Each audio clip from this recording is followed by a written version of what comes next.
Gledam jako slabo na tu situaciju. Sam delal 30 let in nisem pričakoval, da bo firma tako čez noč propadla, razumeš? Vsi so pravili, če 5 let ne bi imeli sploh dela, da bi imeli za plačati plače. Preko noči 128 milijonov. Kako? Na kakšen način? Če smo delali skuzi in skuzi. Ko vidite te sveče, tako gledamo, žalostno.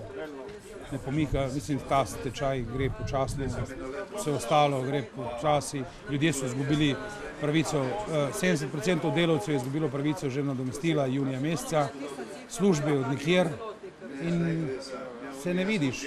V enem začaranem krogu hodijo okrog, iščeč, ampak vse se ustavlja.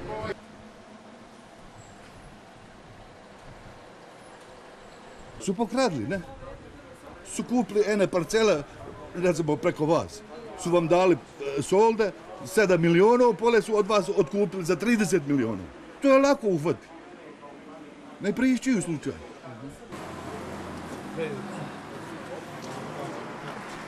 Če pogledate po eni strani s zelo visokimi plačami, ki so imeli in so dopeljali firmo v tak položaj, ki je, ja mislim, da je to nekaj razrednega, kam bi moglo iti. Ko zelo žalostno gledam, ki vidim, da se z našimi stvarmi in to delajo kot svinja se zmehom, ki drugače ne moram reči. Vidim, da se niti ne prodaja, kar se mislijo nekaj, da bi jo prodali, potem ne izpeljijo tega, tako da res žalostno. Se zdaj gladim. Od Pavla ta sin dela naprej. Hilda ima lovke isto, posvud. I Lipanja i Pavle. Vsak dan oni skako ne makneju te kune iz firme. Če je oče pokro, znači sin naprej dela. In tehnični, i PGM, i to. Svaki dan već vidim da delaju naprej. Stečaj že, fraj, gotovo, ne nam daju naše. Meni su ostali dužni. I plaće, i regrese, i sve. I delnice su ostali unutra. Če bi vodstvo vedeli, kako mi težko živimo, dvomim, če bi tako delili.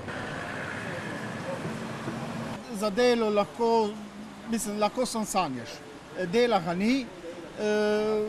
Na zavode ti pravijo, da moraš pač pravilno napisati prošnjo, na drugo to ni res. Tu, če ima strica teta, da te porine noter, boš pršen, če ne boš pršen. Tu je škoda, ne te govoriti. I kam ćem naprej? Jaz imam prosilo za plaćati, za kredit.